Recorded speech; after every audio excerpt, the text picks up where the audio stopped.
Hey, how you doing? Happy St. Patrick's Day. It's still Friday in the States, as far as I know. It's late. I think East Coast it's midnight, is that right? It's just turned midnight. So I hope you had a good night or a good day. Did you go partying? I just realised I'm wearing green. This was not like a conscious decision. It just happened. I like this sweater. It's nice and warm. Anyway, before Gray starts waffling, just have a quick shout out to we have Your Barmy, who very generously Your Barmy gifted a membership. Thank you so much for that. That's brilliant. Happy St. Paddy's to you, mate. Sláinte. If you're having a beer, I don't know. I'm on a coffee because I'm nursing I've got a bit of a heavy one, a bit of a heavy brain. Well, it's a bit broken actually. I was out last night with workmates. We had a great kind of small teachers party, fantastic food, and then we went to a Filipino snack bar and did a bit of karaoke, so my voice is a little bit gone. Okay, shout out to Nosferatu, good to see you. Stephen Ransom is here as well in the studio and he's in the chat, great to see you. We've also got the internet's favourite wizard, Blair, so let me bring them in. Well, that's right, what are we talking about? We're talking about Wild at Heart. And Nosferatu, I am not the Nick Cage of Japan and UK, I wish I was. Here's Stephen, let's bring him in. How you doing? What's up, man? Oh my God, this movie, good grief. Absolutely, yeah. It got me in the emotional, it got me in the feels as well as, surprising me. I haven't seen it in years, Stephen, but it used to be a favourite of mine. I think this is what got me into Lynch, this movie. Yeah, I'm gonna have some hot takes on Lynch tonight, I'm afraid. So, prepare yourself. Prepare. Looking forward to that. Okay, we also have, as I say, Blair's here. Let me bring him in. Look at that background, Blair, looking amazing. Hey guys, how's it going? Very good. Yeah, yes. Lynch. What can you say? David Lynch, love him or hate him, he's certainly unique, shall we say? Yeah, and what can't you say? I think it goes both ways with Lynch. It really does. So this is back in his early days. Well, not too early, because I think I actually saw Dune first, Stephen and Blair. I went to see that at the cinema when I was like 11 or 12, must have been. Saw Elephant Man on the movie channel back in the 80s. Mm-hmm. I saw Eraserhead in high school because I was in a film class. We were in a film studies class. Yeah, we had a pretty progressive catalog in our high school. It was insane. We had photography and jewelry and geography and, some of the first Apple computers were installed in our school. And it was like, we were fairly progressive way back in the day in the 80s. So it was, right around the time that Batman was about to happen for the first time on screen. Yeah, Eraserhead. We watched Eraserhead. We watched a couple of other ones, too, that were just wackadoodle. We had some crazy New York City Soho art teachers in my school. Eraserhead, have you ever seen that, Blair? It's one that I'm aware of. I've seen photos of the movie, but I've never watched it all the way through. No, it's a vibe. It's a total vibe, Gray. It's a black and white movie, first of all. Yeah, all the way through. And there's almost like no dialogue. It's almost entirely atmospheric and so friggin' surreal that I don't think Lynch has ever even approached the level of surrealism that he got in that movie, where like props and characters were literally metaphors to the script. I mean, literally metaphors.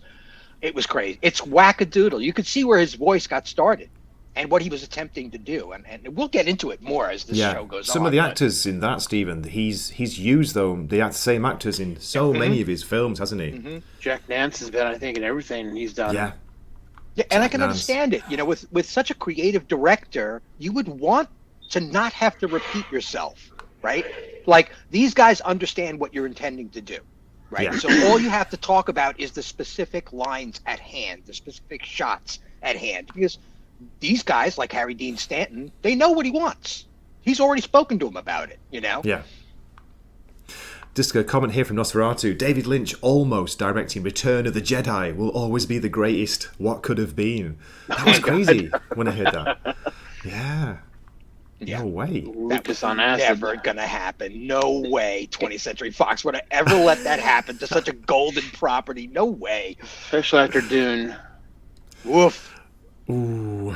Do you know, I still quite like that. I know it's a bit of Me an unusual too. take, but the things I really like about that movie. Yeah, Roman's going to try and chew it to pieces, and if I'm able to make that stream, I am definitely going to go tussling. There's going to be some melee. We're going to have to, cue the Captain Kirk combat music, Yeah.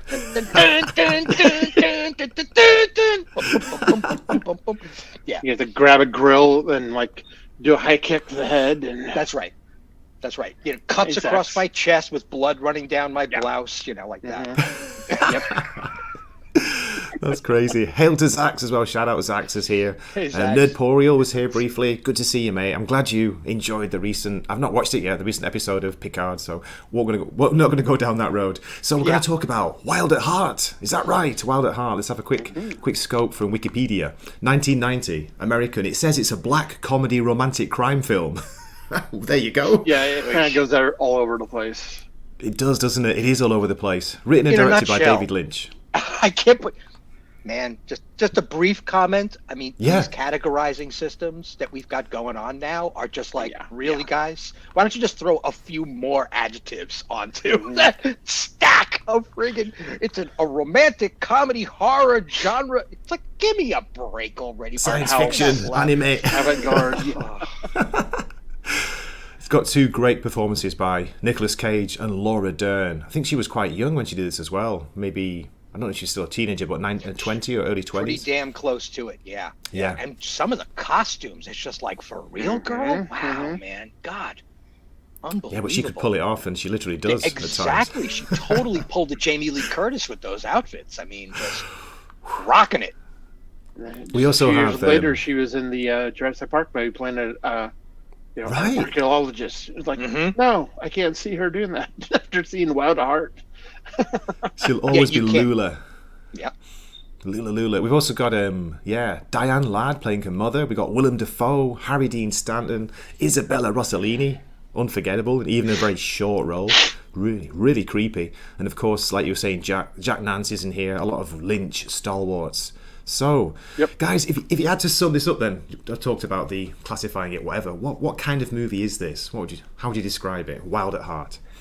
Kind of like a Blair. White trash love story traveling show thing. It's kind of got that like Dixie Mob feel with the what was his name? Santos versus name Marcellus Santos. I think so. The character. It sounds like such a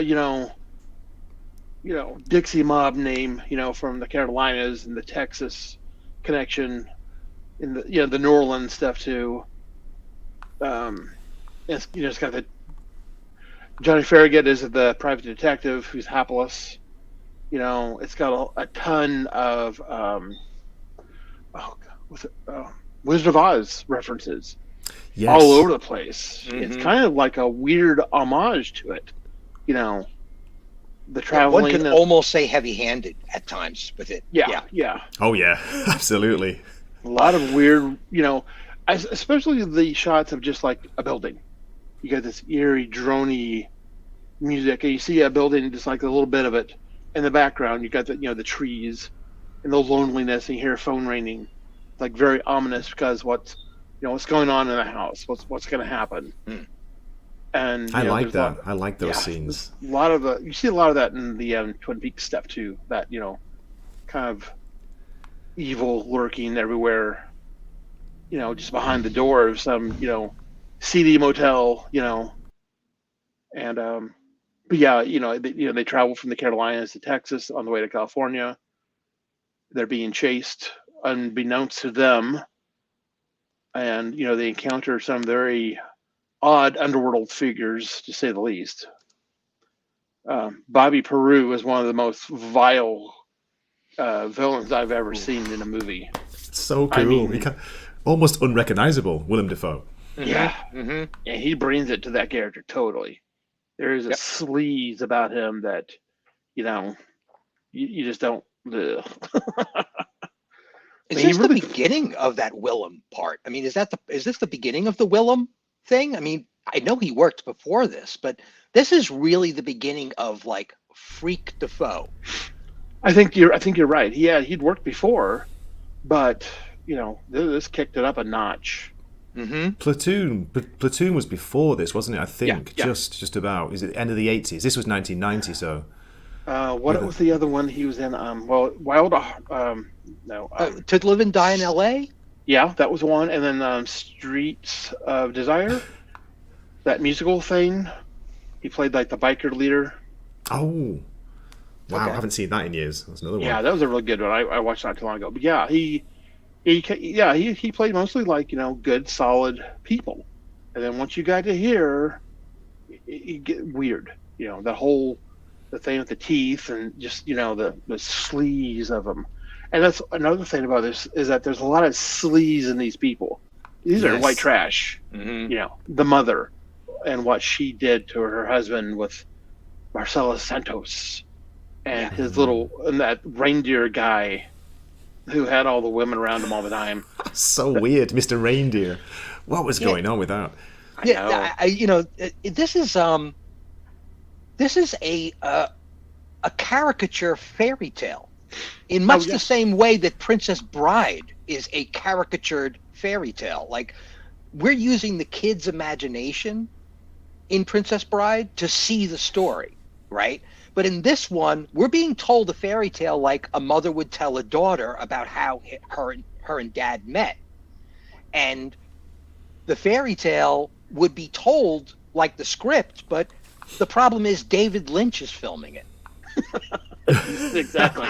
So instead of this being all, googly eyes, him being all chisel jaw heroic, where he takes on this guy with the switchblade at the beginning of the movie and the evil stepmother is standing in the background twisting her mustache, he bashes the guy's skull in the opening sequence, which is totally Lynch.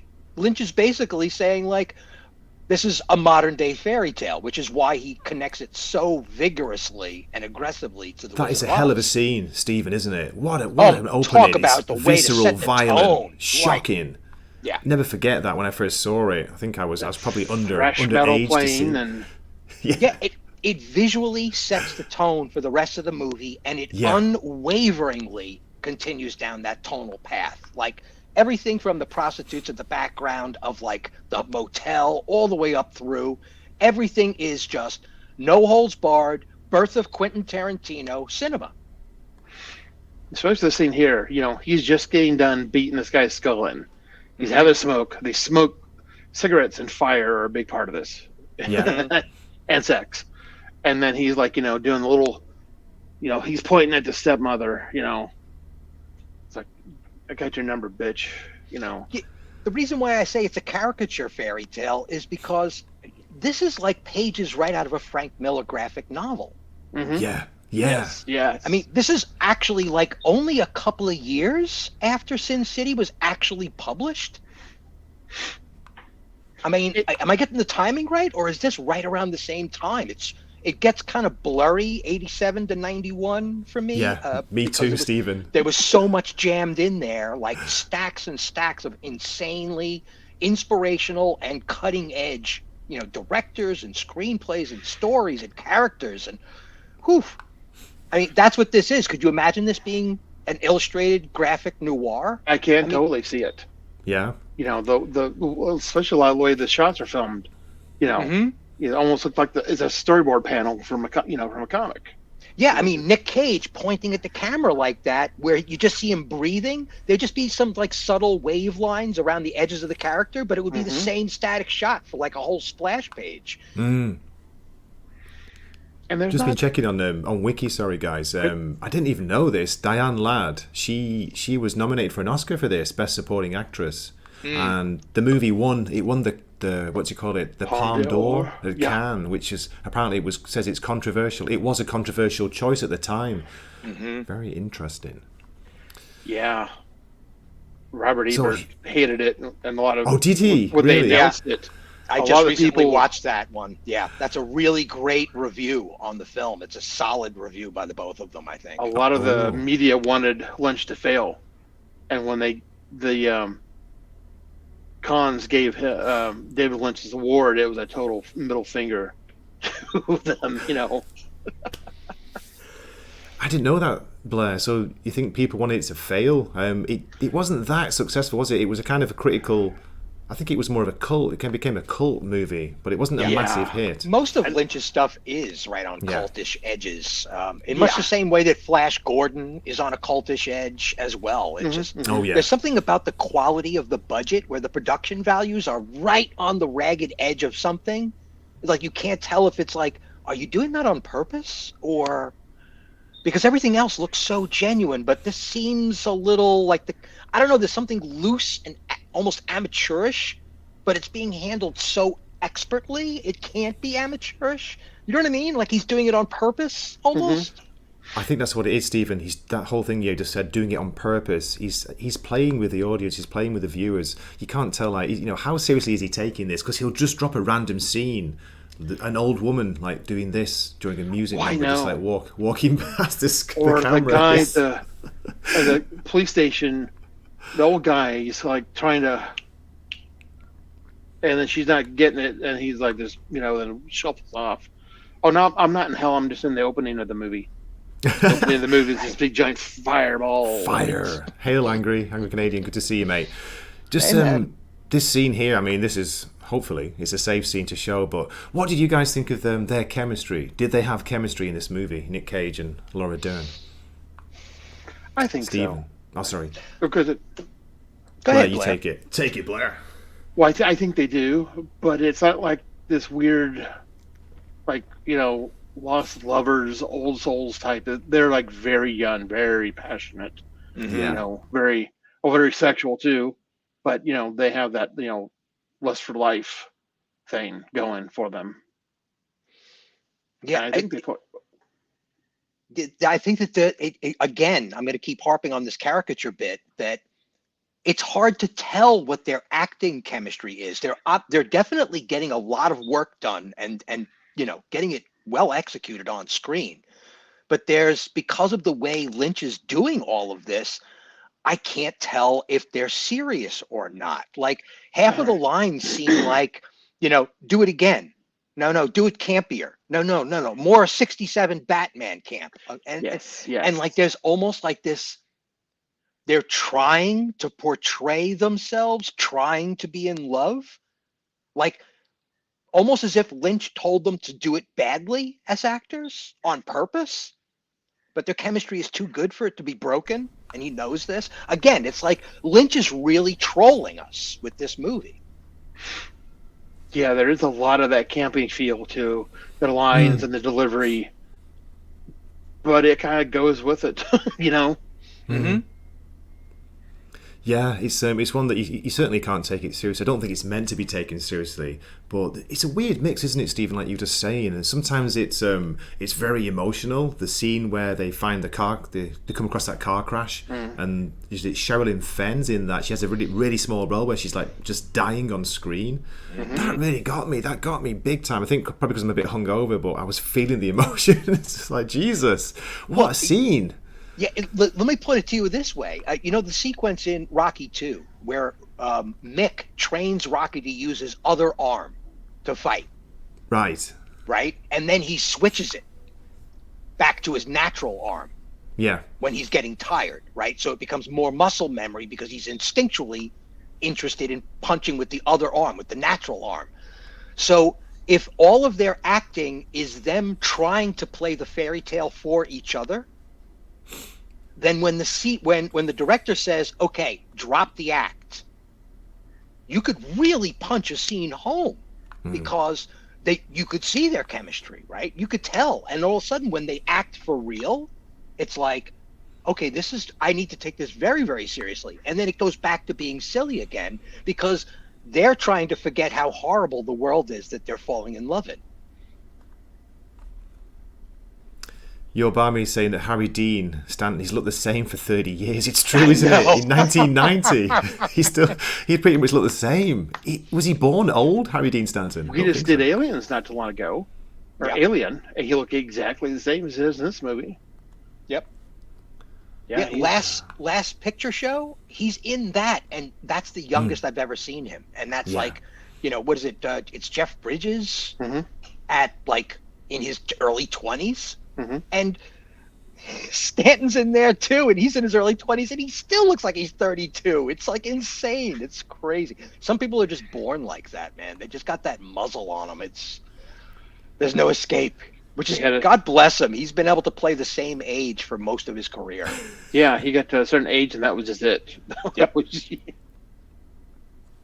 Did you see him in the same way?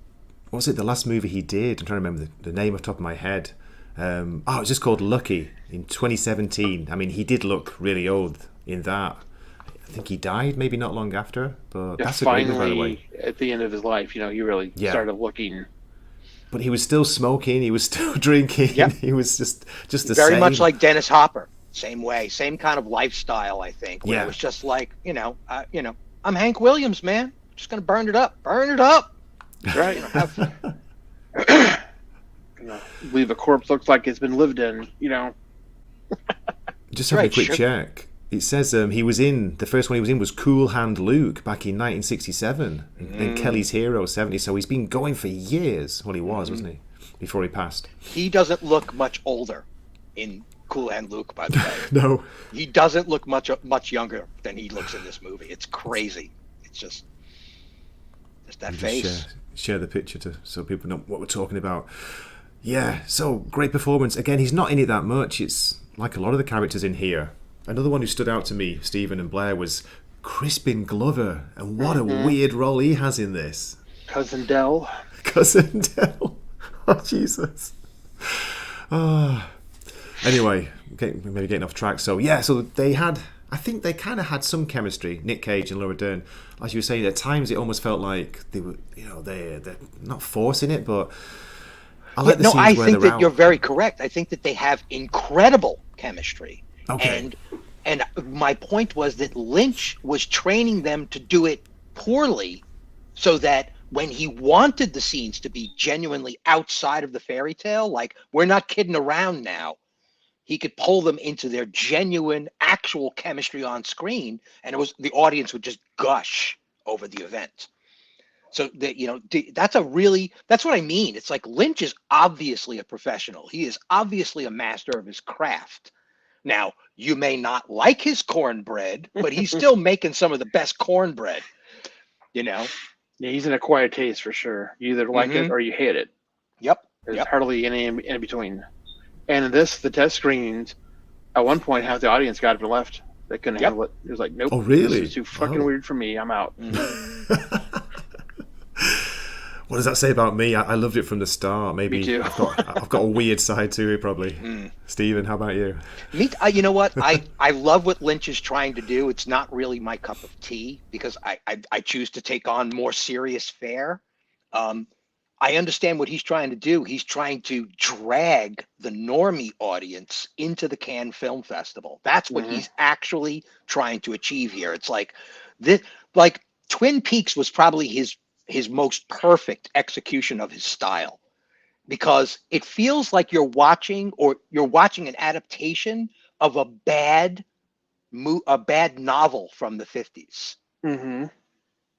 Right? The costuming, the attitudes, the caricaturizations, but there's this serial killer about, and he's tossing baseballs at glass bottles to see if he's got the right answer. It's like, this is weird, man. Like some cheap novel got $1 million grant from Hollywood to produce a film.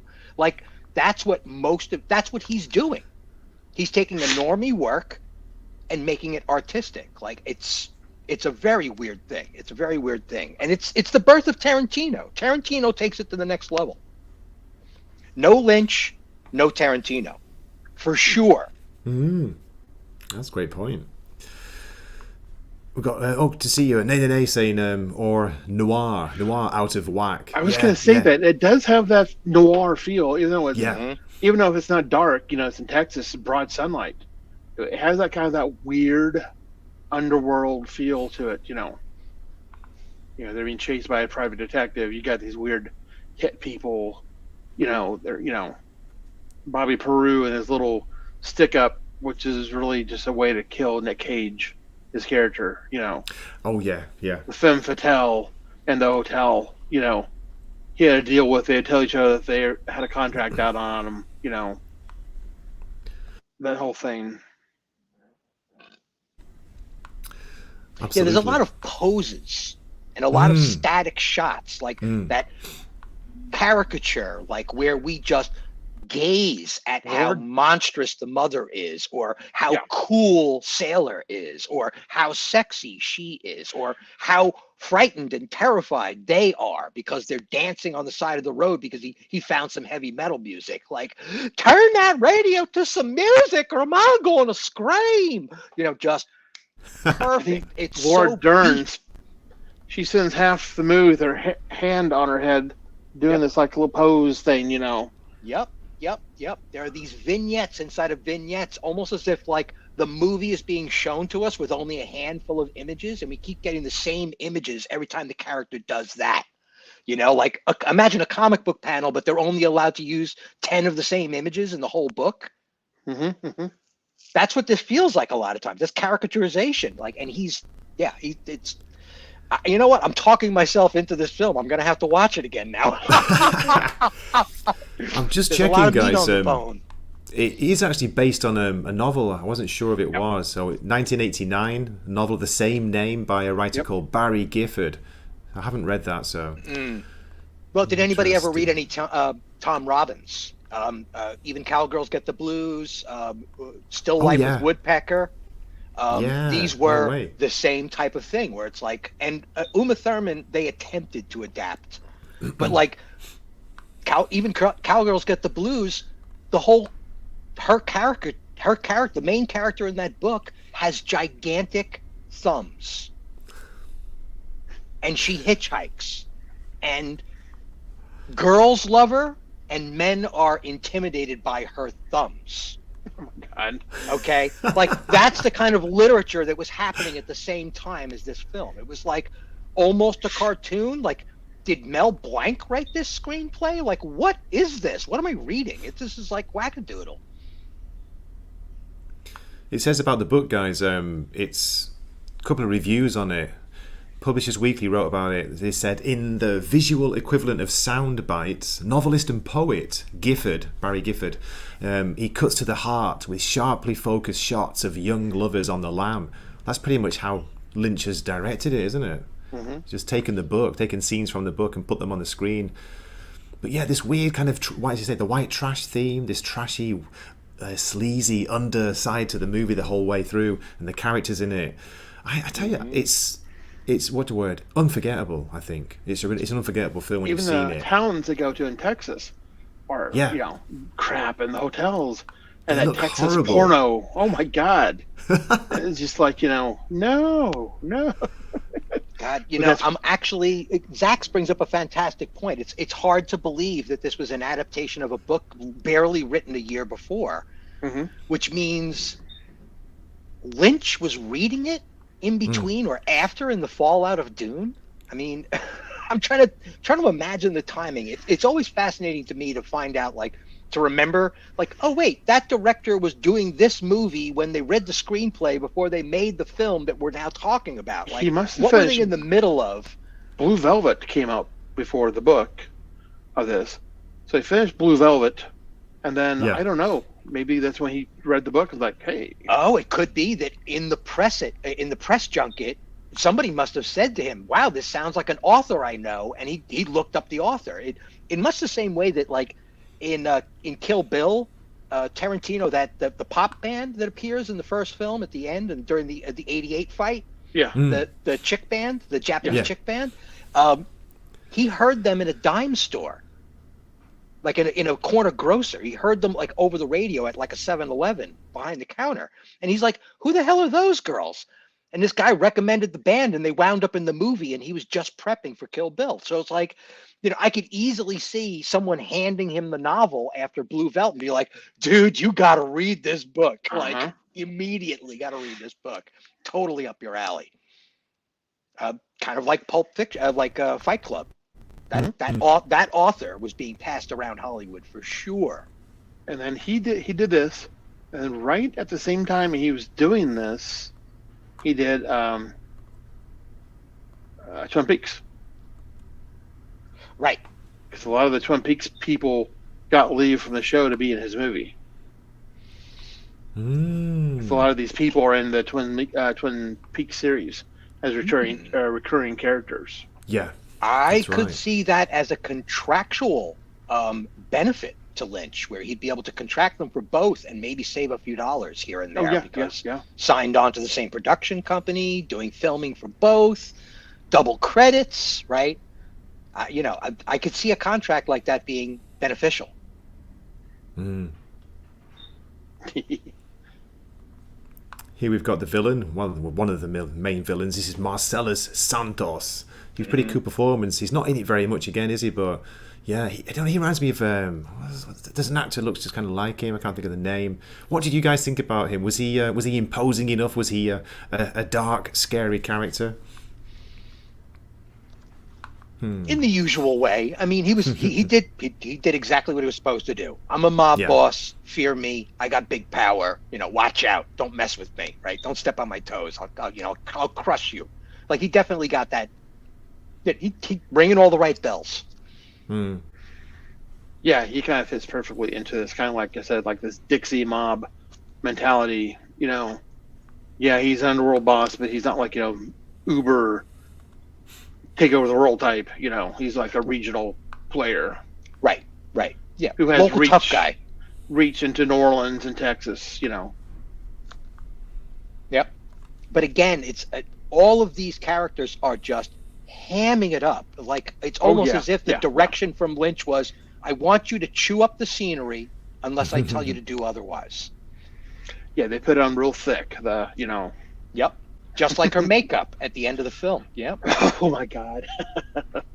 It's like these simple poetry beats that Lynch uses, where he's constantly talking about the Wizard of Oz, constantly showing off themes. It's not a stretch to say that her act with the makeup is kind of like the way everybody's acting. It's just put on some more lipstick. And it's like, oh, we're not buying it. Put on more lipstick. You know what I mean? Oh, still not buying it. More lipstick, please. It's like...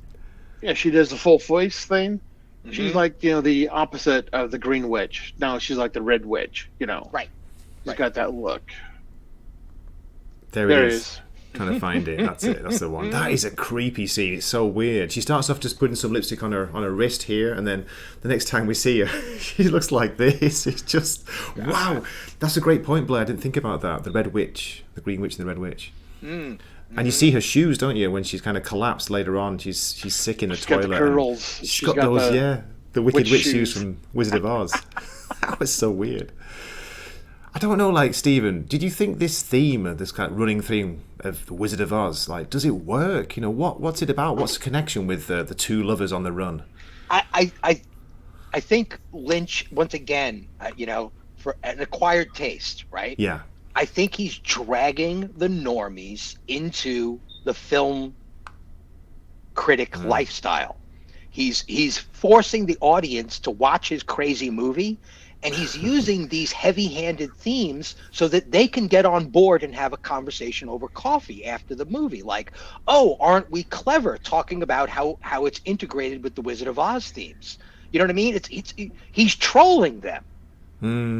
He's gaslighting them into talking about the movie as if they were film critics by making the themes so heavy-handed. How about you, Blair? I think... Is it too heavy? Too heavy-handed? I think a little, on the nose, definitely on some certain things. The whole witch thing, she's seeing visions of her mom riding the broom, cackling. Yeah, that's a weird scene too. Especially the thing with the red face and the shoe bit, like Jesus. They even, there's a part where she gets sexually assaulted by Bobby Peru, and she's clicking her heels together, wanting to go home. They even talked about Emerald City, Golden Brook Road, Over the Rainbow. Just a lot of it. And the scene you showed there was like one of those kind of those weird scenes where they're in a gas station, and they got that like 1940s, early 50s music. Not rock, but kind of like a bebop jazz or something. And he's kind of he's an old guy kind of, and then she's kind of like dancing for him a little bit. There's a lot of those characters in this movie that are just kind of like old guys doing dumb shit in the background. Yeah, I'm just realizing it too, that there are a bunch of old guy characters in here that all seem to have the same kind of look, like wild, curly, white, grayish hair. Mm-hmm. Like the helium guy in the jazz. That was so fucking weird. And then the Toto guy. That was who's a totally different Jones, character, but they look like the same person. Yeah, that was hilarious. He's like a He's total been in a few. hothead. I think he was in The Elephant Man, Lynch's earlier one. He was Dune. He played the Mentat. Yes. Right. Howard That's Hewitt. right. Mm-hmm. With incredible eyebrows, like Oh yeah. like this. But yeah, it's these kind of the background characters that you just, almost surreal moments with them. I mean, this is pretty cool. Very. This is an old guy at the gas station. He's just like clicking his finger and pointing at Laura Dern's character, Lula. So I love it. But Freddie Jones, Blair, that was a freaky scene, wasn't it? What the hell was he talking about? It's like, whack. He was quacking like a duck or something. Yeah, he must have sucked helium. Do those sequences. There's no way they could have gotten that done any other way, because it wasn't a sound effect, because he was grunting and moaning and talking regular. That wasn't a sound trick. That was completely audible. And like I said, there's a lot of surreal scenes, like the car crash scene. That's very surreal. Mm-hmm. There's lots of, like, the bar scene, and like there's a lot of weird, very surreal, kind of like out of time kind of things that are nice. And this year too is kind of she just kind of so strange. Yeah. It's great that Lynch he does cast a lot of elderly people. I mean, they're often background characters, but I've noticed that in quite a few of his movies. Well, he did that one with the story of a guy who was it mowing his lawn. He was driving a lawnmower across the states, something. The Straight Story. Have you ever seen that? Yeah, I remember that. I never saw it, but I remember when that came out. Okay, how we doing? I'll stop sharing that sec. Just want to address a few comments in the chat. It's great to see you here, by the way. Thanks so much for watching. Zaxx is still here. Nosferatu. Nos was saying, can we get Steven on every movie review stream? He really could make a living being a critic. He has impeccable delivery and passion. Yes, I believe it. Wow. We'll have to see. Have to see, yeah. Nos, I'll send you a check in the mail for that. That's a very kind comment there. Zaxx is saying this movie was missing a Kinski, Klaus, or Natasha, maybe. Damn near. Klaus I mean, Bobby Peru is pretty close. Oh, God, yeah. Bobby Peru. What a face. What a smile. Nosferatu was saying he sees a lot of the same creativity of Lynch as Robert Eggers, to a degree. I don't know what you think about that. Lighthouse, Northman. Yeah, I think it did. But we were just talking about casting, and I think that what Lynch winds up doing in this is always making a background character interesting. There was kind of a bit of a thing. Did either of you ever see the movie Sean Connery and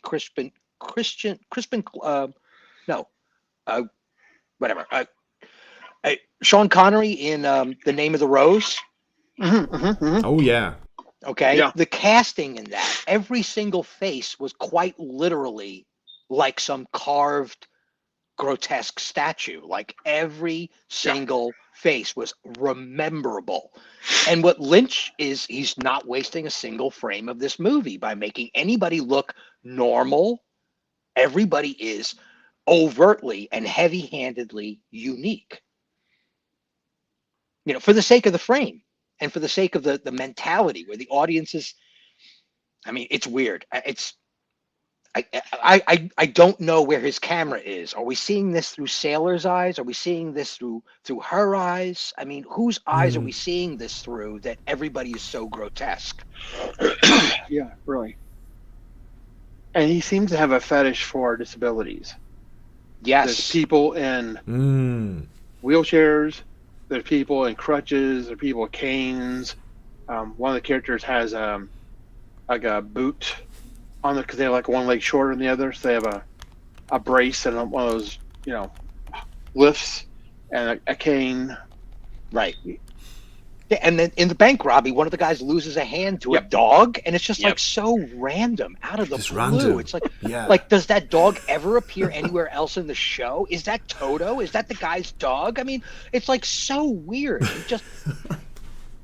But it's weird for weirdness' sake, and it's like it's so recognizable that you could see two 14-year-old dudes who are into film talking about this after they go to see it without their parents' permission. You know, it's like, you know what I mean? Like, oh man, this was so edgy. You know, it's like, it's almost edgy for film's sake's edginess. You know, it's Can with a vengeance. It's Con with a vengeance. Con.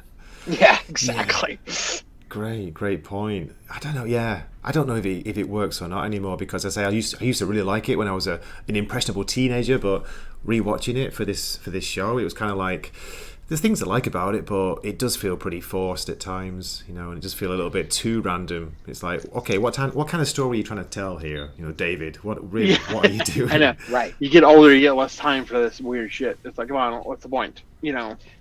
Well, that's why I say Twin Peaks is probably his most. It's still close enough to his purity, but you could see that he's got his craft and his voice well in hand, because when he shows up on set as a character, he's doing a voice bit, right? Where he's yelling all the time.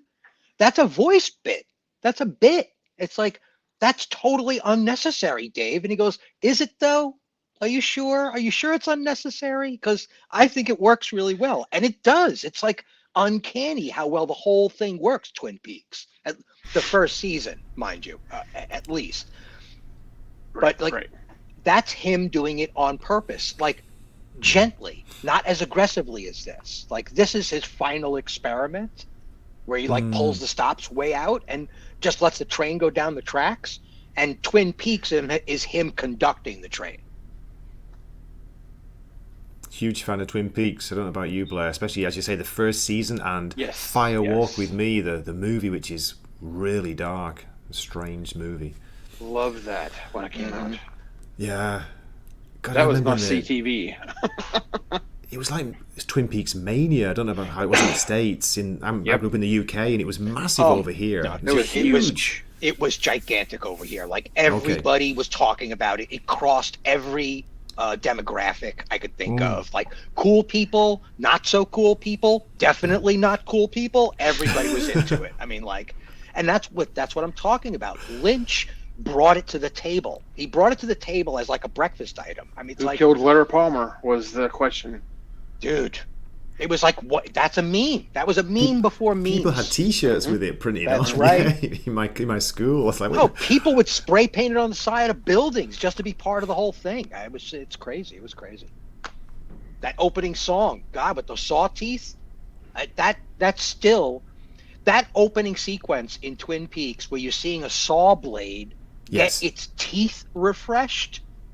Was what the whole thing was all about. It was like, sharpen your teeth, kids. This is going to get bumpy. But Nate makes a good point. You know, it was a mood. Once you start explaining the mood, it, you know, you take all the mystery and things, you know, it's like, you know, you have a movie like Highlander, and then they do it part 2 and they explain it and they totally ruin it all. You know, that kind of thing. You don't explain magic. You just don't. You don't. Nope. Explanations, yeah. It's not aliens, you know. It's just up to your own imagination. Aliens shouldn't have done it either, okay? No, Ridley Scott, I'm talking at you, buddy, okay? Talking at you, Ridley Scott. You shouldn't have done it. Shame on you. I know, right? How to ruin... Not ruin, but yeah, basically ruin the franchise. We should have committed to a universe with the xenomorph in it, as opposed to trying to explain who its mother was. It's like, stop it. Just stop it. Stop it. You're trying to explain darkness. It's darkness. Just give us more darkness. Exactly. Freaking stupid. So how about this then? Yeah, Wild at Heart. Does it get the balance right with the because there is darkness in this, but it's not as prevalent, I don't think, as, you know, some of his other movies. It's not as dark as, say, Fire Walk with Me. There's definitely a menace, but it doesn't cross into that total darkness part. It's still mostly their story of them together. Mm-hmm. You know. what's important about the edginess and the darkness in this story is that the villains are not screwing around. Yeah. They are actually dangerous. They're not just caricatures. I know the camera is telling you they're caricatures so they can keep this all PG or, not X. But the story is very serious about what's going down. I mean, she does get violated, right? Oh, yes. That bank teller's hand gets blown off, and Defoe's head goes splatter by the end of it's like, they're not messing around. The flames are real. The blood is real. The shotguns are loaded. Okay, You're in danger. You're in danger, kids. And that's what keeps it balancing on that line you're talking about, Gray. I think it does it very well. Like I said, this is Lynch's final experiment. He wanted to see what he could get away with. Yeah, those violent scenes are pretty shocking. The way that Willem Dafoe's character gets killed. Oh God, wow. Jesus! I mean, is it like poetic justice for what he did to Laura Dern's character earlier on? He had it coming. Maybe they had to cut a lot of that out in order to get an R because they were going to get an X. And because it showed a lot more of it. Yep.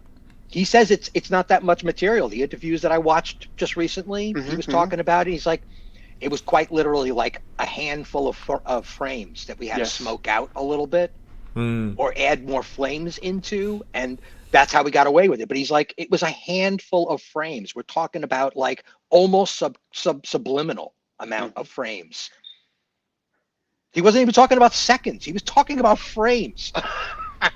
It's ridiculous. Yeah, just like one or two good shots of this head going off, and they're able to dial it down and got an R. They didn't have NC-17 back then. They had it was with an X. And theaters won't show they did have it, but you didn't want it anyway because it was pretty much the same thing because nobody even knew what the hell that meant. I mean, the normal public didn't know what that meant. Oh yeah, I remember. What else was it? Again, they're pretty shocking, some of the violent scenes, but looking at this from a modern perspective, like what we're seeing in movies and TV these days, the amount of sexual scenes, well, not overly graphic, but they do show a little bit of nudity, but it's a very passionate, isn't it, movie. It does show quite a lot with Laura Dern's character mainly, and there are some other like random nudity scenes with Mr. Reindeer, which was strange in the background. How crazy was that? You see him sitting, and you think he's at a desk, and he pulls out, and he's on the can. He's got some naked chick dancing, and he's got a cup of tea, he's having a shit and a tea, a drink. That's like a scene out of Deadwood, I swear to God. Bizarre. Right? I mean, like, how many times in a scene in Deadwood, but like the camera would be pulling back while he's reading Shakespeare, and it's like some wars between. It's like, what the hell? He's on the toilet, yeah. Do you think this would get made these days as it is now? Maybe not so much the violence. I think the violence seems to be acceptable these days, but the sexual scenes. Yes, I do. Actually. Really? Okay. I think that we're already in it. I mean, I look at television now, and although the sexualization is not as vulgar, because Lynch puts a vulgar lens, a vulgar take on it, just like everything else, it's more romantic. But the three of us have seen sexuality progress in film to like such a degree where it's like, wait, this is a children's show about finding a magic wand. Why are we having sex? It's like, I don't get what the heck is going on. Oh, yeah. Things go on TV now that back in the day never would have flown. Yeah, we knew it was happening, but we don't need to see it. It's not even part of the storyline. It's like it's not necessary to see this action. In this it is. I think it's very necessary to see it in this because it's the reality, it's the vulgarity of the reality they're living in, and this is the sexual part, right? So there's no reason, if this guy's head's going to get blown off, you're going to see them fooling around to that same level of vulgarity. So it makes sense on screen. It's part of his world that it should look like this. Yeah, as you say, it's an integral part of the story, because you're trying to show this relationship between Nick Cage's character and Laura Dern, and it's meant to be passionate. How about this comment from Your Barmy? Great to see you, mate, Your Barmy. Do you think if you shock them with too much, you can get away with what you really intended? Mm-hmm. Directors have done that in the past. Mm-hmm. Yeah. A little bit of a distraction.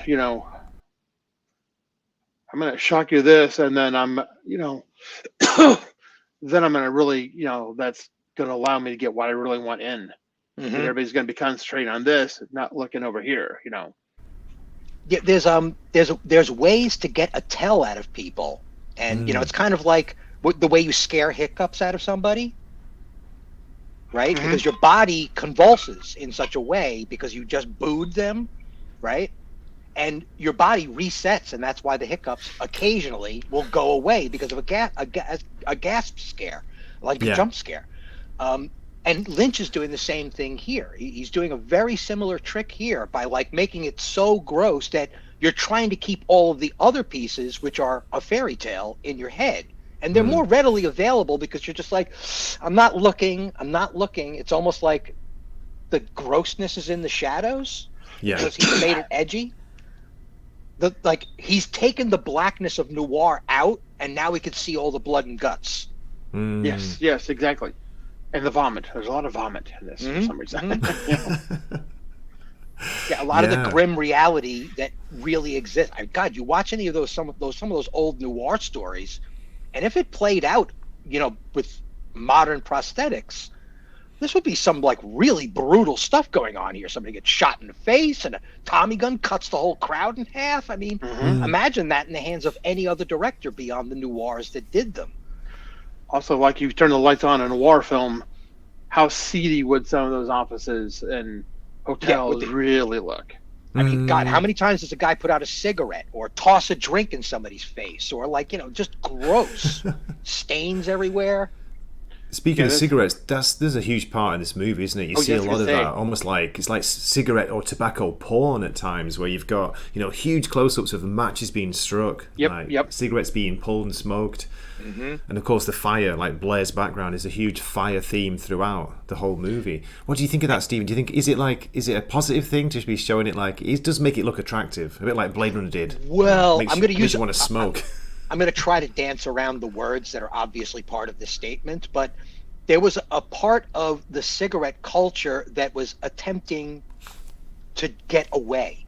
Yeah. Right. And not just emotionally or, civilly.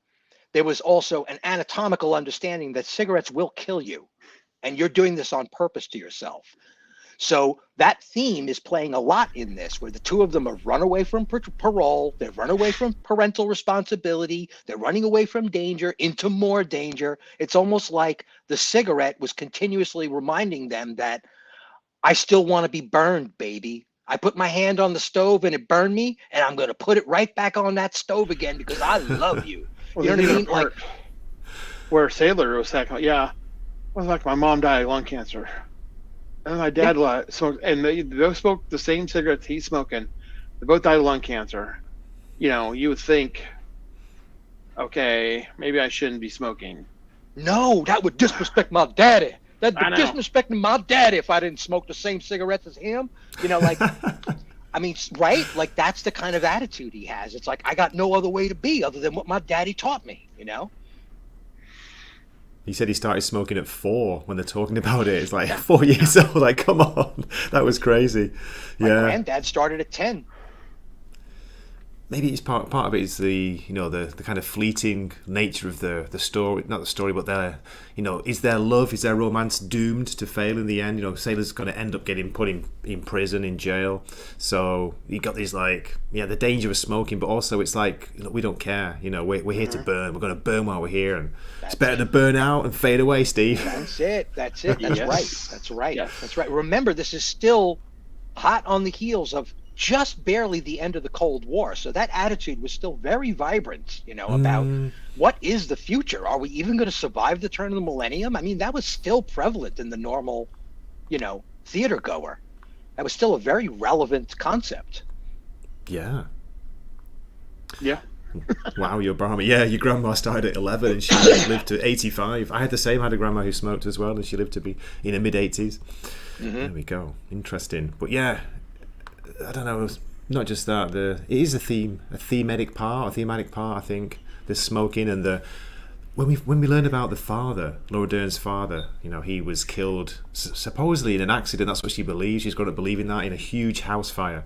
But and then it gets played almost up as arson, but it never really gets resolved as arson. It doesn't, does it? No. It left you kind of half wondering. Was it his? There is a scene where you see Santos pouring. Yeah. Yeah, there was, yeah. Kerosene on him. So it was a murder arson. The mom and Santos colluded to kill him. I guess, get the insurance money and all that. Hey, Zaxx. What's up, man? Hey, guys. Zaxx, how you doing? I'm good. I'm playing with I have a new setup here, so I don't know if can you guys hear me okay? Yeah, sounds fine. This is my live test, so awesome. I'm good. I've been enjoying film school with Stephen Ransom all the time. I know, right? It's awesome, man. I mean it though, Stephen. Like Nos is not wrong, dude. Like you know your stuff, and the way you explain it, and you have a passion for it too. It comes through. Like really, this is the thing you could do. I agree wholeheartedly. Yes. Yeah. Have you worked in it, Steve? Have you worked in film-related jobs or anything to do with that? Because I know you said you went to film school. No, if I were to ever to try and explain it, it would be because of the way I've spent a lot of time deconstructing and reverse engineering paranormal thinking. And because of that, you get a lot of religious theming. You understand the cycle of the journey. So when I read for the first time about the cyclical nature of storytelling, it was no surprise to me because I understood it through astrology, and I understood tropes and even filmic tropes through the nature of the tarot system as well. I mean, it's kind of the same thing.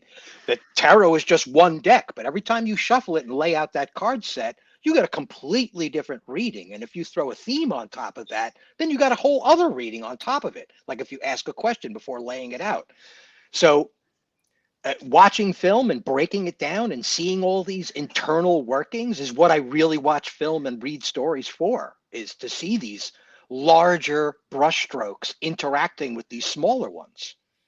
And you do it very well too. You just did a whole lesson on the meaning of cigarettes in this movie, and I had never even considered that as being a thing. I thought Nicolas Cage probably smokes.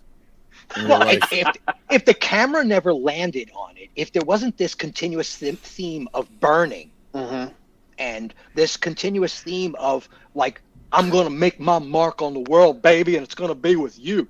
Like this whole Elvis on fire thing that Nick Cage has got going on here. Yes, he does have that. So I haven't watched this recently, but I have watched it, and I'm not a big David Lynch guy. Okay. I do understand the David Lynch stuff, but I'm not a David Lynch guy. I took a year of film in university. It was fine, but I just he's very much for me a style over substance director, and I did enjoy the boobs in this film, and me too. It was good. I get it. I just I don't know. For me, he's just never really done it, and I've watched his stuff and Dune. I did enjoy I think it's 4-hour cut of Dune that was leaked or released or whatever. There's a good one, isn't there, Zaxx? I think on YouTube. You can find it on YouTube. I've seen the 4 or 6 hour version of it. It's a lot better. It's interesting. We were talking about noir and how David Lynch is really playing the noir violin very hard. I mean, he's going hard in the paint on the noir bit, but there's no noir. There's no shadows. There's no blacked out areas. There's nothing redacted from the screen at all, right? Those chunky girls in the background are not silhouettes like they would be in a comic book. Right. They're live action, very much close up, and having a great time doing it. God bless them with their little jiggling souls, right? So if that's the case, then that's the reason why I have trouble with his interpretation of Dune, is that I wanted some things to be in the shadows. I didn't want this clinically lit Star Trek set from 1967 Star Trek where you could see everything. I didn't think when I read the book, the whole mystery was the mystery of the universe. So showing a guy in full camera doing something weird where the lighting was like fluorescent as hell, I'm just like, Dave, what are you doing to my story? Just stop it. Just stop it, man. Can't we have some mystery? It's like reveal it all in the end, man. But like, seriously, there's fluorescent lights in the darkest empire in the universe? Where's my evil castle? It's like, what's going on here? Save it, Dave. Sting smirking into camera? It's like, no, you wrong. Sorry. It's like, it's not supposed to be tongue-in-cheek, Dave. Did he take his name off it in the end? I think he wanted to, David Lynch. Because of the press. It was an ego trip. It wasn't because he didn't like his work. Yeah. It was because it got panned. It got totally panned. And he was really pissed off about that. He thought he was doing the right thing, but no. Yes, we are, Courtney. And nice to see you, by the way. We've been talking about, Nick Cage. Laura Dern's Wild at Heart. Never forget that movie. So Zaxx was saying you're not a big fan of pretty much any of Lynch's movies, yeah? I mean, not off the top of my head, to be honest. I Lost Highway was interesting, but I liked the soundtrack. So that. Oh yes, love that one. Soundtrack. Yes, the soundtrack is awesome. Yeah. Was that all Was that all hits? Were those all? Were those new score, that soundtrack, or was it all old music? It was a mix, I think. And so I listened to it at. When I used to go play D&D, it would be playing in the background on loop all the time, which is sort of how I got to know it. We were playing a Shadowrun, and so it was suitable music for that. So that's kind of where I remember it from mostly. And then it had like the Nine Inch Nails did the actual I think the album soundtrack, because that was The Perfect Drug was from that movie. Okay. Oh, okay. Yeah, speaking of soundtracks, this has got a killer soundtrack. It's very mixed, isn't it? Very eclectic. The main music, the theme's by, I can never get his name right, I'm going to try and pronounce it, Angelo Badalamenti, who did he works with Lynch a lot. Unforgettable Twin Peaks theme tune, as you were talking about that before, Stephen Ransom. Yeah. He does a lot of work. He's kind of atmospheric, but he also does 40s or 50s style, old-fashioned style music as well. Some of the songs I've heard him compose and be sung. That was weird. With this movie, we got a huge mix. We got like crazy heavy metal, thrash metal, didn't we? And we got Elvis Presley. We got Chris Isaac. Wicked Game. What a song! And what do you think about it? The soundtrack, is it good? Is it too all over the place? I love his soundtracks. I love that mix of a new, a newer music, and then like some of the old 40s, 50s kind of theme stuff. There's this one, the scene where he meets his kind of cohort, the woman who turned out to actually go to the heist with him. The music that's playing there, I absolutely love that song. It's an instrumental, it's a lot of horn and, it is really, really good. And it's kind of like got that femme fatale kind of theme to it, when you meet her. You can't quit me, Nuss. Mulholland Drive, I forgot about that one. I did quite enjoy Mulholland Drive quite a bit. So maybe he grew on me. Maybe. Well, he's got beautiful people. When you put two gorgeous people in center frame, it's hard to deny that there might be something worthy to look at. And what's this Lynch guy all about anyway? And maybe he's changed. Who knows? The image certainly looks really good. It's a hard sell, but to me, I feel the same way, Zaxx. It's not. I'm not interested in the Lynch pill. I can't completely swallow it. I understand what he's trying to do. I appreciate him as an artist, but not part of the gallery I want to wander through. I've got much more important fish to fry, I think. Well, you know what? I have a story about him a little bit, which is a friend of mine who I went to university with he's a film guy, and he was rich, so of course he could go to film school all the way through and got a film degree. I'm sure he's working for some banking firm right now somewhere. But we would argue about David Lynch and that style of film, and he also argued that electronic music wasn't music, which was a whole other argument. Wow. I know, right?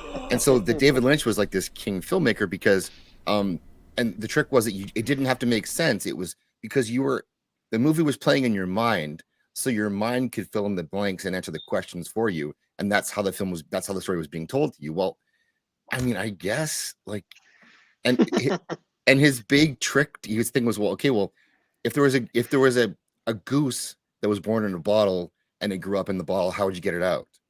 And then, of course, the answer was, well, you think it out, which is like, just enough already with this. Like, I want to go watch something else. So, yeah, I get you. Yeah, he's a very intelligent guy, and maybe he thinks he's smarter than his audience. Maybe he really is. I don't know. Maybe I'm not the right audience for him. Could be. But Nos, I miss you already.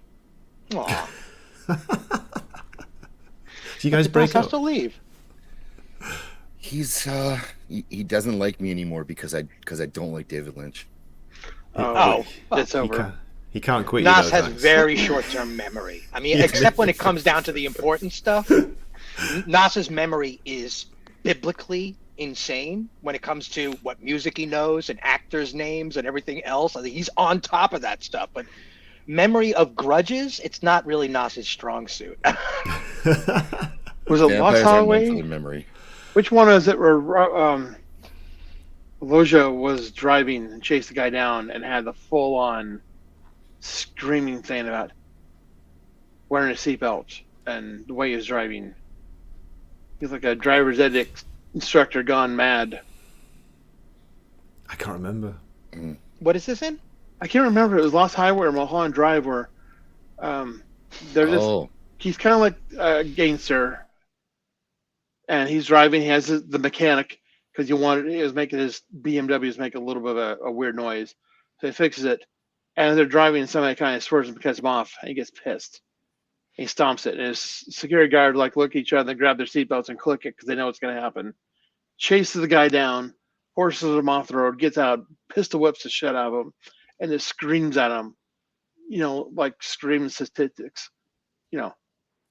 Every year, 15 people, you fucking people. He just like goes off on it. It's like the most incredible off the wall scene in one of his movies that I just absolutely love because it comes out of nowhere. This guy just snaps, There's a similar scene in Fire Walk With Me, the Twin Peaks movie as well. There's a crazy one where the character, I think it's Laura Palmer's father, they're in the car together and he's revving on the accelerator. It's really, really loud. It's a crazy sound mix and they're having a conversation, but you can't hear them because it's so loud. He's got a fascination with the cars, hasn't he? And car crashes as well. Well, I mean, God, you just mentioned two movies and one of them has the word drive and the other one has highway in it. Drive out loud. I mean, this guy loves putting things on the road. I mean, there's no doubt about it. He loves a road picture, and it's either because he loves multiple locations or he feels like, I mean, he's got to be correct somehow. I mean, Thelma and Louise is probably one of the most successful road pictures made, and everybody remembers Cannonball Run. I mean, there's probably something to it. But once again, I was mentioning this before. This is the birth of my meta screenplay. This is when screenplays started to become like self-aware to the wazoo. It's like, you gotta be, really, dude? It's like, just write a freaking story, would you? It's like the poetry is beating me to death, Hail, Mrs. Flu. Hello, Mrs. Flu. Hello. I could see David Lynch being the guy who decides to make a movie just to troll his audience. And I would appreciate that if it was maybe the film was just credits. And then people have to act like they liked it and tell people to go see it after because, well, they were tricked into seeing it too. And maybe there was more there that they didn't see and they can't seem, it's like the Emperor's New Clothes. They can't seem like the dumb ones who missed it because they're David Lynch fans. I see. Mm-hmm. That's what I was talking there. But Lynch he's trying to create a normie audience to combat the pretentious Hollywood audience. Like he's pissing off critics, but he's still getting the public Rotten Tomatoes score. But he's not getting the critics score. At least when these films came out, the critics all thought he was mad. He was insane. But the normies loved it because, yeah, man, you just don't dig the art, baby. You just don't dig the art. It's like, shut up, you bunch of freaking. Go watch a movie, for crying out. Go watch a real movie. Lynch does a really fantastic thing. He really does create new filmmakers. The problem is they're all replicating Lynch, and Lynch is probably pissed off about that because it's like, no, I'm not doing anything good here. I just wanted you to start looking at the depth of a film by giving you some clever earmarks within it. Like that's what the heavy-handedness is all about. There's no subtlety. But you could tell he's an artist because if you dig into it, there is a ton of subtlety going on here, but most of it is subtlety revealing that he's trolling the normie audience. You're right about Tarantino, though, what you said earlier about how without Lynch, there is no Tarantino. I think that's probably true. Yeah. And Tarantino does it better because he's doing the same bit. He's doing exactly the same thing, but he's pulling the reins way back. He's actually, really softening the blow, but keeping the violence level at that peak so that you're paying attention to the story on a totally different level because the stakes are so damn high. The violence is real. Well, Steven, you're going to have to do slam poetry now. I'm doing slam poetry right now. I got coffee, talking to a guy across from me. The guy just beneath me has flames behind a man with a big, long grandfather beard, man. That's friggin' beat true. As F. Yeah, you're right.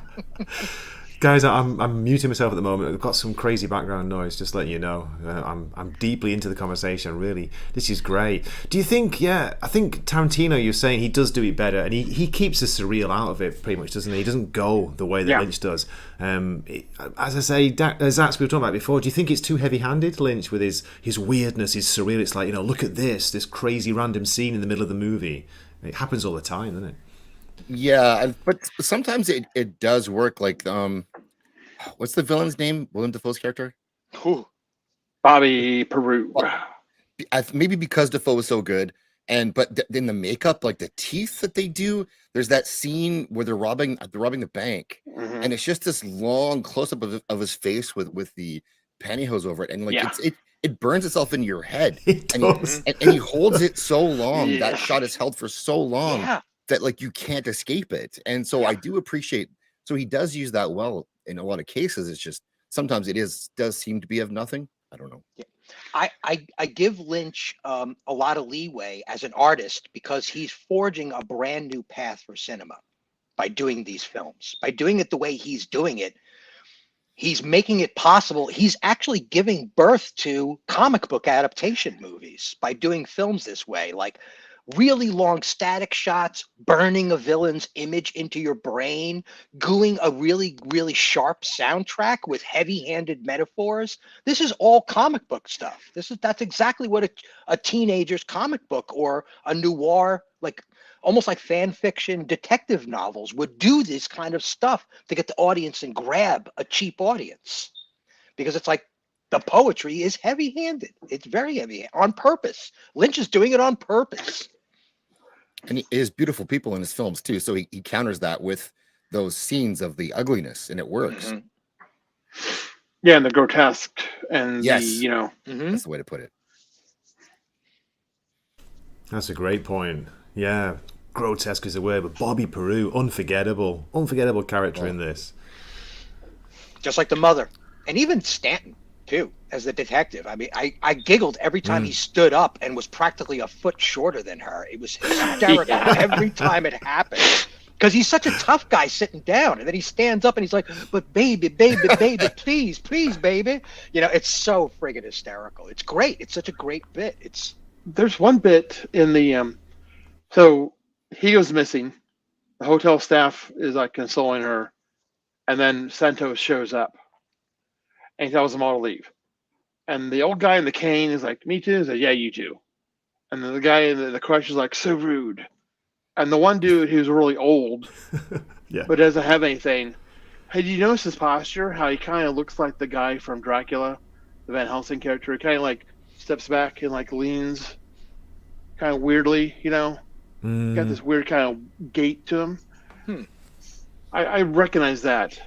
He's kind of like standing, but he's kind of like, his hips are forward and he's like, his legs are forward from his body. He's like leaning back. It's kind of a weird look. Oh, weird, like an exaggerated, like a ballet dancer, like a male ballet dancer would do, like a very hip forward, hero stance almost. Yeah. He kind of does like that. Victorian. I picked up right on that because that's just like Van Helsing did in the original 31 Dracula. He kind of had that weird stance. Oh, that's interesting. I never even thought about that. But look like at all Blair those guys, as well. Wow. Like all these guys, are grotesque in their age and their infirmity, and then like the very scene at the very end, the car crash at the end, the second one, you got that dude in the wheelchair, just like going off on the car crash guy, saying, "Yeah, the same thing happened to me last week." Same thing happened to me, man. It's like, damn, don't help the guy, just sit there and scream at him, Mm-hmm.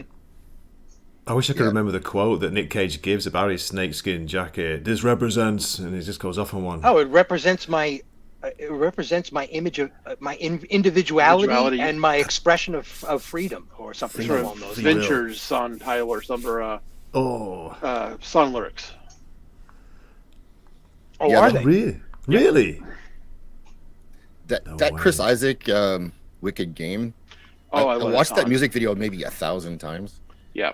For reasons. And the snakeskin jacket was definitely iconic, as was the song. So yeah, good call, Ashy Slashy. That snakeskin jacket was Cage's own. He wanted to wear it. Was it? Oh, really? Yes. Oh, makes sense. Totally. Talk about ad-libbing. It worked. It totally was. Yes, it did. Guys, can you accept, is that the right word, accept Cage as a badass? Because, there are some stunning, ridiculous almost fight scenes in this where he just knocks people out, doesn't he? He's really, really dangerous. I don't know, I don't get the feeling that he's like that. He's a bit of a wild child. He's famous for that, isn't he? A wild Hollywood actor. But do you see him? Does he pull that role off, like killing that guy in the opening scene? Is that even a question? Of course. Yes. I mean, Nick Cage is an intimidating guy. Even in Raising Arizona, he's intimidating. Oh, God, I love that film, Steve. When he goes after his brother-in-law or whoever that guy is, when he suggests sleeping with his wife, he's just like, as soon as he gets that scary look on his face, you're intimidated. He's gone. Yeah, someone else there. Boom. Yep. Fair enough. Just wanted to check, see what you thought. Yeah, I wanted to bring up an interesting point that just kind of popped into my head. This is what Lynch is doing in this is the same thing that works so well in The Fifth Element. It's that same thing. The whole universe is punched up. The main characters are the most normal thing in the whole movie. Everybody else is escalated to these cartoonish levels, including the villain. I mean, the villain is literally a ball of evil coming from another dimension, and the weapons dealer is like a cartoon done by some crazy European comic book artist of Hitler. I mean, it's like it's the same thing. He doing exactly the same thing, but in a sci-fi universe, and the danger is real. The telephone booth blows up, right? The planet is actually in jeopardy. They recreated the Fifth Element's body from her forearm. It's like the danger is real. People are not immortal in the story. There's no plot armor, basically. It feels that way anyway. And that's what Lynch does with all this violence, is he removes this notion of plot armor because the world is so freaking dangerous. And that's a really, really difficult thing. That's new. That's not been done before. Same thing that they did in RoboCop, was experimenting with that concept, that the plot armor is not here. Right. But it is, of course, because it's a plot. I got the same vibe, Ashy, that, True Romance. I got the same feelings from it from watching Wild at Heart. The timing on that is really close, isn't it? Only a few years away. True Romance. That's a crime. Tarantino wrote that. He didn't direct it, but he wrote that one. Right, that and Natural Born Killers. Same thing. Same thing. Especially Very that scene with Rodney Dangerfield. You're right. Yes, that's right. They never could have done that scene genuine. They had to do slapstick. They pull a Lynch on that sequence, where the audience soundtrack is in there, and it's like the honeymooners, but what he's saying, what Rodney Dangerfield is saying to these characters is definitely a no-no. Like, you can't be saying that, but you're not supposed to be taking it seriously. It's sitcom dementia kind of thing going on. Just shout out good night to Mrs. Flew. Thanks for watching. I really appreciate it. You have a good night. Good sleep. And Courtney, be careful. Don't get lost in your car listening to us. Don't get lost on a highway, whatever you do. Yeah. Great points, guys. Great points. True Romance was, I think, far. Well, I liked it way more than this. Not even on it's on a different planet, a different level than this one. It is, but I got the same kind of vibe from it. Yeah, well, mostly because the delusion of the main character and seeing Elvis as his coach. Yeah. Quite literally, like all the time. And that's something Lynch would just never, ever. He would never do that. Why not? Because it would break the reality he's trying to create. The film and the reality inside that film, that Lynch universe, is totally genuine. It's another dimension. It's a Lynch dimension. Right. You know, like just like the Twilight Zone, where the functioning of this universe is all the background characters are extraordinarily grotesque, and all the main characters are extraordinarily beautiful. And there's no breaking that. Nobody's breaking that at all in any of the films. That never breaks. But in True Romance, it does, and we get a breath because we see it's a delusion. Just like in Fight Club, we see it's a delusion in the end. Yeah, I could see that. Verhoeven. Sorry, guys, my room's shaking. Verhoeven. Your room's shaking? What's going on? What are you doing, Gray? Construction work outside. They just ramps it back up again. Never mind. Mrs. Wakazashi's over there, isn't she great? she's just gone through, actually. She's going up to teach a class, I think. She saw the movie too, did she? Yeah, all right. What about this guy's comment from Nosferatu? Not trying to change the tack here. Verhoeven is fun because he has a foreigner's perspective of America, and that's why his satire was so interesting and funny. Yeah? Yep. And Verhoeven at his best is Starship Trooper. Oh, yeah. 100%. Yeah, and I love that people don't get it. That's my favorite part about it. Brilliant. Most That's such people a good don't movie. get that he's making a statement. He's not. Yeah, and some stupid people think he's like really for fascism. No. If they only knew. Just read his Wikipedia article, for Christ's sake. The man was bombed on by Nazis. There's no way he's on board with those guys. He's lampooning you all. Yes, he's lampooning fascism in this and taking it up a couple notches. Oh, well, isn't that the definition of like pure ism? Is that everybody in the Starship Trooper universe is like everybody else is a bug and we got to crush them. Right? I mean, like he understands that mentality perfectly. He just made it a planetary thing. But what about Showgirls? Speaking of great Verhoeven, you know what? I have never seen that movie. I never seen it either. Never seen it. I never got to the end of it for some reason. Well, I mean, that's okay. I get that. That makes sense. I don't doubt that there is something, Verhoevian in there, that there's something very specific he was trying to execute, and it just didn't work out, either because of a performance or because the shot sequences he couldn't get them, or the editor was not on his side, or whatever the hell was going on with that movie. Too much cocaine, maybe. But there's a resurgence now of that, people talking about that film as actually being genius, and I don't know if they're trolling me or not now, but Elizabeth Berkley, parts of her were genius. Her acting. What's the name of that? What is the name of that movie that has become like almost like a cult classic? It practically invented so bad it's good. The Room? Yeah, The Room, exactly. And he may have been trying to pull off an early infant before The Room. Yeah, but done by a professional as opposed to done by accident, where The Room is. The Room is allegedly done by accident. Thank you, Nos. Every time money laundering scheme. Yeah. Every time Zaxx swings his Joe Rogan kettlebell, and a 0.9 or a 9 earthquake happens. Zaxx, it's you, is it? I thought it was the construction outside. Never mind. No, it's me. I'm outside, Gray. Yeah, the entire movie is a propaganda commercial, Dempsey, and it's so well done. I don't understand why people didn't get it at the time. Like Nos was saying, was it Nos or Nate? Oh yeah, Nos was saying that the average movie going audience was pretty like stupid at the time, maybe. Well, we were so anti-war, and I think that really tainted people's idea that here's all these beautiful people gung ho, and they didn't get that it was like they were being duped. He tells you they're being duped. Yeah. A lot of more young people get it now. Have you guys seen The Room? No. Okay. I've seen it a few times. I went to a showing. They do like the it's sort of like a choreographed showing, and people go all the time here, and they have like their different I guess to every different scene there's a different reaction. So like we throw silverware and stuff like that at different when you can see, because there's art on the walls behind them that'll be like a picture of a fork, and then when that happens, people throw a fork at the screen. Like it's almost like that Rocky Horror Picture Show. Same idea, and it's a lot of fun actually if you go watch it like that. So I do recommend giving that a go. Yes, it's fun, and he did. It was a masterpiece. I can't believe it.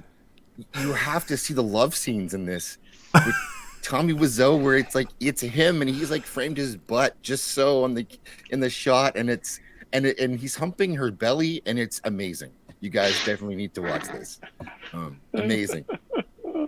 I remember you talked to like Adam West when he was doing Batman, and that's what he was talking about. He was talking about almost trolling the audience, and because the characters were taking the silliness so seriously, it got translated by a younger audience as the genuine article, which is exactly what it was. It was a genuine article, but the actors didn't.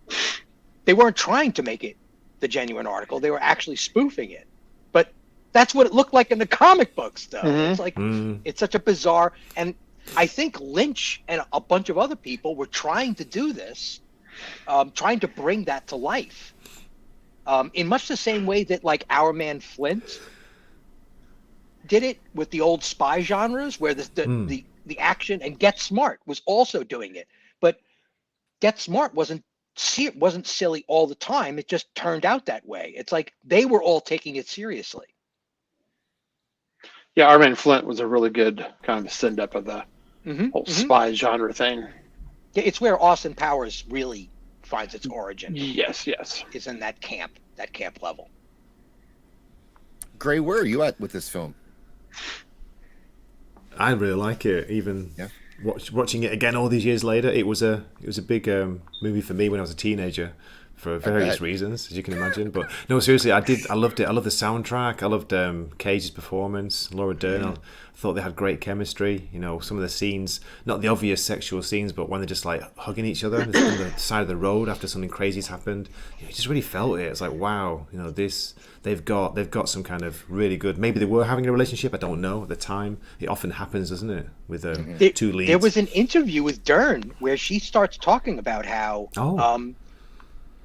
they did everything they could to build a connection, an intimate connection with each other, and that to me is like code speak, that like they probably got intimate, maybe one or two nights just to see, in character, so to speak. I mean, I could see them doing that because it was those kinds of days where that looseness of the 70s was still there, that wouldn't have been much of a thing for her to make out with him and like maybe go out on a few dates in character. Well, it's not like he was a bad looking guy either. They did go to Vegas together before the show. And what was her idea for them in Vegas? They went to Vegas for a couple of days, kind of in character, to see how they could like build their relationship as the characters. What's the name of that movie where Nick Cage is in Vegas and he's trying to Leaving kill himself Las Vegas? with alcohol? Leaving Las Vegas? Yeah, I think that's it. I wonder if there's any parallels in that like he's Sailor. I wonder if you could draft that kind of parallel, because Nick Cage is like a singularity almost, it's almost every single movie he's so Cage that you can't tell the difference where Cage ends and Cage begins. Yeah, it's a good point. Do you think he's He was, or he still is, a good-looking actor. Like Courtney was saying that in the chat. Who would not give a chance to be intimate with him? I don't know. He's got a weird look, but sometimes some of the scenes when it just caught him right, he's like, wow, yeah, he does. He does look amazing at times. Okay. Yeah, he can go completely overboard real quick. But when he's really, reining it in, though, he can't act. Especially like, Mandy. Oh, he was really good in. Like, really good. And I've heard that. I haven't seen that one yet. There's another one he was in. I liked him in Colour Out of Space, Blair, the Lovecraft yeah, adaptation. I haven't seen that one. I gotta see that. He was pretty good in that, but he's a little bit bonkers as well. Yeah, he can do bonkers easy. Mm-hmm. I think Blair he was prime Nick Cage in this movie, so I think that yeah. Whether or not he's physically attractive later on, that he was attractive. Like, this Nick Cage is attractive. Like, he's everything good about him was cool. Yes. Yeah, he's got the right stature physically. Like, he's got the right physical presence, right? He's fit, he's tall, he's strong. But the most important part and what makes him adorable is that he's boyishly sincere, like, all the time. It's like you believe him wholeheartedly. Like, there's no getting around. This is the guy. That's him right there. And there's something to that. I mean, I think that's because John Wayne is like a hunk of man, but if he wasn't sincere, he would just be a hunk of man, right? Mm-hmm. But because he's so sincere and boyishly charming that, all that is like icing on the cake. So, yeah, I think conventionally he's a good-looking dude. He's a good-looking guy. Mm-hmm. He is. If it's okay, Blair's got to bounce in a minute, so can you get your closing thoughts on the movie then, Blair? Would you recommend it for a start to people who haven't seen it? What do you reckon? I totally would. This is a really good movie. It's weird. It's a Lynch movie, as you go into it with that, kind of caveat. Yeah, I think Nick Cage is like really firing on all cylinders here. It's the dynamic between him and Laura Dern. And the story itself, and then, like I said, the soundtrack is incredible. So, that for anything else, just watch this movie. Yeah, I totally enjoyed it. I saw it in theaters. I think I went and saw it twice just because I liked it so much. But yeah, I wholeheartedly enjoyed this movie, and thanks for having me on so I could discuss it. No, that's awesome, Blair. I'm really glad you came on. I wasn't sure because I thought you might be busy tonight. It's a busy night, isn't it? Friday night in St. Paddy's, but I really appreciate it. I hope you have a quiet night with your friend staying over, your daughter's friend, sleepover. I believe this week we're going to be doing the Roman of the Empire. We're going to be doing the other Alien movies. Oh, 3 and 4. Yeah, we're going to be talking about how they're not Alien movies. Excellent. Is that going to be the Thursday show? Yep, the Thursday show. Yeah. Okay. That's the thrust of this particular one. That these are not Alien movies, and here's why. But you guys take care. It's been great being on discussing this movie. Take care, and I'll see you guys around later. Goodbye. It was a pleasure, Blair. Take care. Good night, mate. Take it easy. Thanks a lot. I really appreciate you coming on. And great discussion. It was good to get. I thought it was just going to be me and Stephen to start with, which should basically be fantastic because Stephen is, as Nosferatu's already said, almost like an expert on film. Come on, Steve. Dude, you're all over this. I've been in conversations about film like this since I was like 17 years old. Like, this was a big deal. I was part of the whole art school comic book integration and had the mid 80s. It's like everybody was talking about film, and you're very, very, very right, Zaxx. It's like there was a Lynch divide that is roughly the equivalent of Star Trek or Star Wars, Elvis or Beatles kind of levels of discussion, where you could split up a cafe just by one person starting a conversation about a Lynch film, and the cafe just divides in half. Or like, I don't want to have anything to do with you, stupid freaks. And that it was it was like a badge of honor that I don't talk about Lynch, man. That's so like normie, passe. Oh, Lynch, like, so passe. Yeah, it's like, oh, dude, come on, man. That guy's such a hack. Like that was like what was going on in the scene, like late 80s, early 90s. There was some big divides going on. Normie art. Well, I mean, think about it. It's like My Private Idaho was happening, right?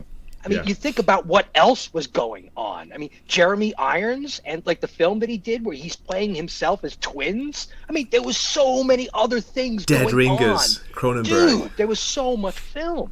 Cronenberg, Well, Dempsey was talking about that before, Stephen. Dempsey in the chat was saying, does it feel like, watching films like this, it takes you back to how when Hollywood was really good, not just Hollywood, but like independent movies. Yeah, no discredit to David Lynch at all, because they were all bringing it. Whether you liked it or not was irrelevant. They were all really bringing it. Like every single last one of them. I mean, okay, you may not have liked the film. It may not have been wholly well executed, but you could tell these guys were sincere and they were trying really hard to get some stuff done. Stuff we had never seen before. I mean, they were coming out of the 80s. Coming out hot and strong, man. They were not messing around. Absolutely. Okay, should we can wrap things up then, guys, if it's all right. Should we get closing thoughts? Zaxx, I'm sorry, mate, I know you've not been here that long, but it's great that you came on. I know you didn't have time to rewatch it, but you do remember it, which is a great sign of a great movie, isn't it? You remember it well. So what do you think about Wild at Heart? You know what? I have okay memories of it. It's just... And as far as David Lynch goes, this is up there, I guess, for me. But he's just, I tried to get into him because part of that was maybe what Stephen was talking about, where it was like you try to be fit in, and people seem to love this style, and so I really did try. And it wasn't that I didn't get it. I just, I liked the performances for the most part, especially the main three characters. And they were all interesting. They didn't really make me care. That's all. And it was cool. It was stylish, but I didn't, I never felt invested in them. And especially, I think that had he not been broken away so many times, because he goes to prison, he comes out, and it breaks up that sort of flow for me. Then he leaves and he comes back, and it's like, I couldn't follow him on that journey because he wasn't making decisions that made any sense. And he was admittedly a dumb character. Like he got easily fooled throughout the movie. And so it's, if thinking about it again, it was almost borderline slapstick. With him. Yeah, but with buckets of guts. Buckets of guts and missing hands. Dog taking a hand. Surreal background scenes. What was that? I mean, like, seriously, man. It's just like, dude, we just stop. Keep going, Zaxx, because I'm like building up. No, it was pretentious. I think there's that. Or it felt that way, or maybe it was the people surrounding that culture for me at the time that were pretentious, and so I put that into what I took from the film, and maybe it wasn't really always there, but there was the attitude of the people that I was sort of hanging around with who loved this film at the time that really I just couldn't get with. And it would have been easy to fake, but I can't do that. So, so part of that maybe is why I was never a big fan. I didn't like Twin Peaks. Sorry, this Canadian didn't like Twin Peaks. But I did like Mulholland Drive. I thought that was a good film. He did do some stuff later on I really enjoyed. Just I never fell in love with David Lynch. And this movie didn't do it for me in that way either. But Laura Dern did. God, I would love to spend more time talking about Laura Dern. I mean, for crying out loud, this gal. I mean, she goes from this to Jurassic Park to whatever the heck she was doing until she became Haldo. What did happen to her? Did anything happen to her is really the question. Was she always that girl? Was she, first of all, this movie is really hard to find. There's nobody reviewing it on YouTube, by the way, Gray. I mean, I searched searched for first time reactions, and either nobody's doing this movie, or a bunch of people just abandoned their YouTube edits because it was just like get copyright claim. They were just like, to hell with it, I'll just review something else. Nobody has this up. It's Like nobody's doing it. They're doing True Romance. They're doing Lost Highway. YouTube doesn't even have it as a rental or a buy, but the whole rest of the Lynch catalog is available. I don't know what's going on. I think the vibe I get is it's a Dern thing that she just doesn't, or it's a Dafoe thing where he doesn't want anybody to see this movie. I mean, you don't hear Jeff Goldblum talking about his role in, Death Wish, where he rapes the main character's wife and then gets blown away for it later on in the movie. You don't hear Jeff Goldblum talking about that role. So I don't know. I think people that are in this film are ashamed of it. You think? No way. No I don't way. know. It's like, why is it not available? It's like just not. It's right on the cusp of something and something. It's I enjoyed Twin Peaks, but I didn't really like this. I felt, like you said, Zaxx, it's so pretentiously heavy-handed. It's like, dude, really, man? Gosh, it's just, did you really need to tell me that your dog's name was Toto? And then remind me that Toto's from The Wizard of Oz? It's like, that's the whole frame of the film. It's like, but, we complain about this kind of storytelling. Lynch is doing it for artistic reasons, and I respect it. But this is kind of like what storytelling has become in the modern age, where it's these heavy-handed themes, this inserted violence, none of the characters are actually likable, and you actually wind up not liking any of the characters because there's nothing in the screenplay to attach you to them emotionally other than the brutality of the world you've placed them in, or because she's wearing pantyhose for the whole film. It's like there's no other connectedness to their actual humanity as characters. You're more like it's all cardinal and visceral. And I think that's actually what Siskel and Ebert actually bitch about. They go back and forth. You've got to see that interview. If you haven't seen it in a while, Siskel and Ebert's review is just, they friggin' just nailed it. Mucho respect for those two boys, okay? Those guys can review a movie. It's like, I loved watching those guys back in the day, and I did. I don't know about you, Zaxx, but like when this is all going down, I use them as a reference point, even if it was like, because somebody was going to watch them, right? Everybody was watching them. So if you wanted to discuss a film, you had to know what Roger and Ebert had to say about it. And you better bring that into the conversation, pro or con, right? So like it was required knowledge. Like we talk about Critical Drinker and FNT and everybody else. Same thing. Yeah, this is a bit of a side point, but yes, and that was, if you wanted to see a movie trailer or you're curious about a film and you didn't see it in the theater, there's no YouTube to see it. So I would watch that just to get an idea for what the film was like, and I'd hear their opinions too to know if I want to go see it or not, because you couldn't just Google trailers. Right. That's right. Yep. And everything was live. In the state, in the UK, guys, of course, growing up, I didn't have Siskel and Ebert, didn't see the show, but I know the names, I know how famous they were. They still have the site going, don't they? They do reviews, not them anymore, but they're doing reviews on a website.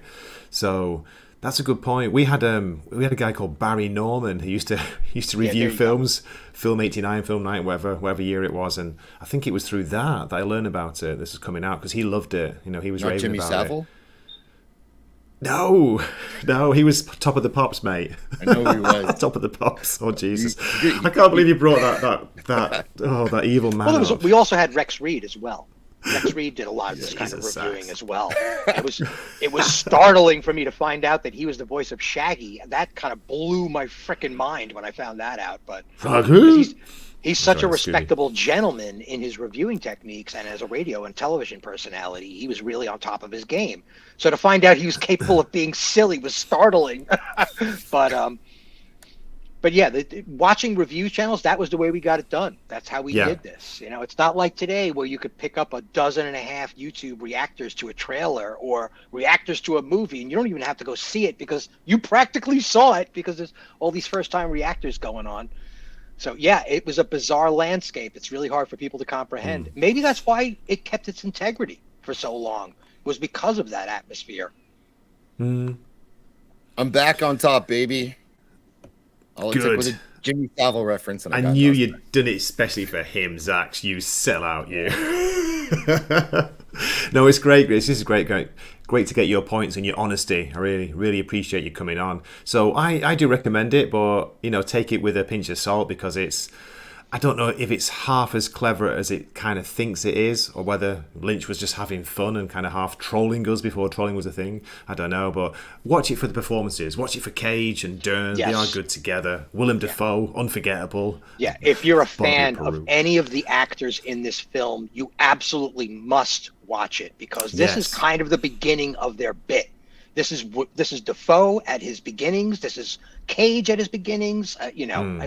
A dozen and a half characters in this thing are portraying characters you think from recent films, but they were doing it way back when, kids. So I highly recommend it.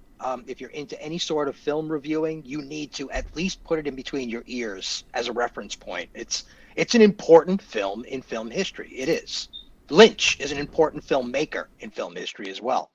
Very crucial to the modern scope of things.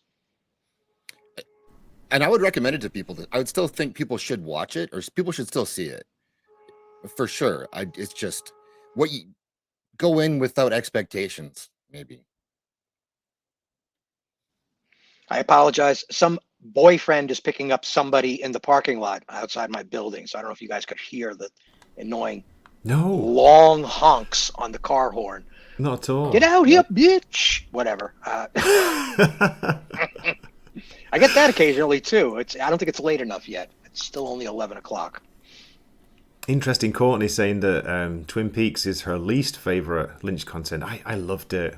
Interesting. I've got the Blu-ray of the first 2 seasons. I know, Stephen, you don't rate the second one as much, but I think it's great. But I think it was helped by Mark Frost? I think they had a really good. They worked well together. David Lynch, and I think I've got the right name. Mark Frost. He wanted to do something mainstream, didn't he? He wanted to do a soap opera, but showing the darkness behind like a regular American town or whatever, that kind of thing. I just loved it, and it was surreal enough for me without being too surreal, and I love the music. Well, here's an interesting thing. We talked about noir a bunch of times. I know you're attempting to wrap it up, but we'll get there. I promise. You can just cut me off or just happens every time, mute my microphone. No. You never get to the end. truth of the matter is, I've pretty much read all of the Chandler novels, the Hollywood noir novels that inspired all the noir films and basically invented noir on paper. And there's blood and guts. There's brains on the wall in those novels. It's written on paper. His mind was now making a red pattern on the wallpaper. There was no bones about it. And it was said in that kind of tongue-in-cheek language where we're not talking about what is actually happening on the page here, right? No, I didn't say these guys were gay. They just happened to be living in the same house, right? No, I didn't say that guy's brains got blown out, but he no longer has a head on his shoulders. The language is tinkering with the slander or the libel of talking about that kind of stuff in that time period, but it's making no bones about what's actually going down here. Like, women get roughed up, their outfits get thrown in the mud, right? Their clothing gets shredded off. They are half naked in points. People are horrible, and characters are viciously disgusting people. And Lynch is pulling it right out of those pages and presenting it as it is on paper. And that's what makes Lynch so important. I'm not saying that he does it perfectly, and that's why I like Twin Peaks, because TV told him to ease back on those reins a bunch, but the voice is still there. The weirdness, the settings, all the set pieces, all the characterizations are nutty enough that they're like caricatures on paper. Like a Dick Tracy comic book where like every single face is so unique that it doesn't even appear human anymore. Yeah. Lynch is doing the same thing with these characters. They don't appear human. I mean, Willem Dafoe's character does not appear to be a human being. No, he doesn't. Some demon out of a Japanese horror comic. I mean, it's like he's really scary. He actually looks like one of the Titans. Whatever the heck that anime is with the giant Titans. I think his face is Attack on Titan. Yeah. He looks exactly like one of those characters. No way. That's a good point. It's cool, Stephen. You were saying like Nosferatu was saying you were going to have some controversial opinions when we started the stream, but I appreciate that you recommend people watch it, and I do. I recommend it. I think it's definitely worth watching. Maybe you got to be in the right mood for it, but it certainly isn't dull. It's never dull, is it? That's right. That's one good thing about it. Yeah, you'll walk away with an opinion. I guarantee that. You will have an opinion about this movie when you're done. That's how potent it is. That's very true. Yeah. Twin Peaks did give me something though, and it was if you share my screen, her name is Madken Amik. I always had a thing for her. So. So thank you, David Lynch, for that. Stunning. Yep. He had a talent for finding drop dead gorgeous leading ladies, or supporting actresses. I'm gonna say, in general, the eyebrows in Twin Peaks. Every single girl's friggin' eyebrows just crushed me to death, man. I love a girl with some eyebrows, man. I like that a lot. I don't know why. I just do. But healthy eyebrows. Look at those. Gorgeous. Oh my God. Like she's I always had a thing for her, but he was great at finding leading ladies who were distinct. Yes. They had a distinct look to them. The brunette, it's like they just peeled her out of a friggin' comic book from the 30s or something like that. She was just, wow, holy cannoli.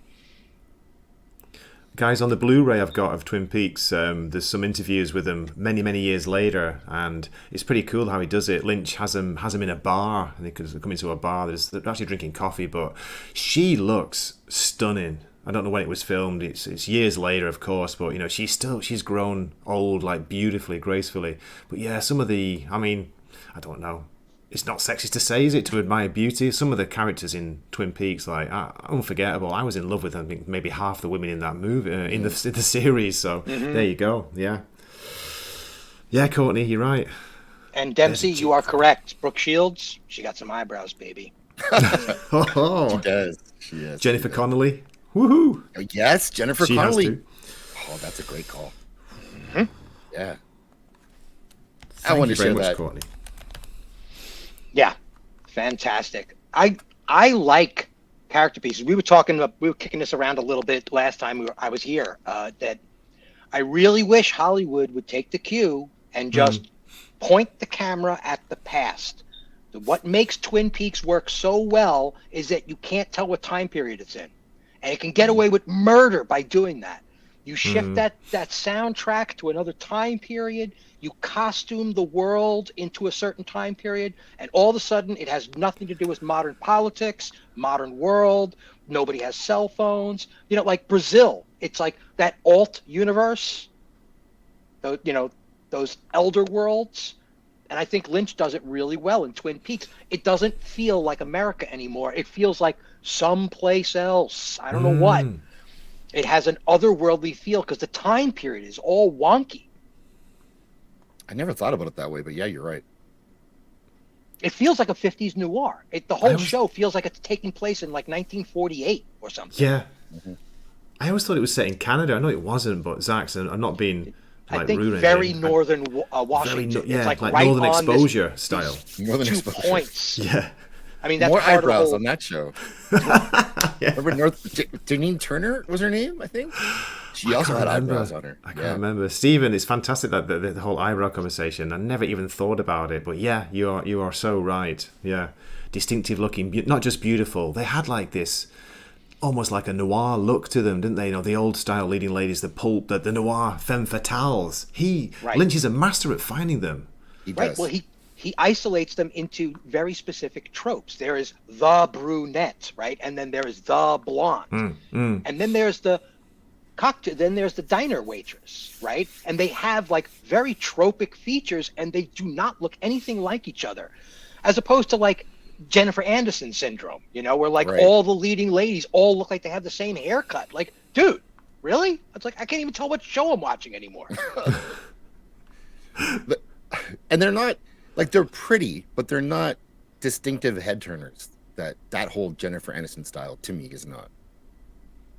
It's too vanilla, which is what came out of that same time period. This whole concept of vanilla, white toast. Milk. We know Nos hates vanilla, so.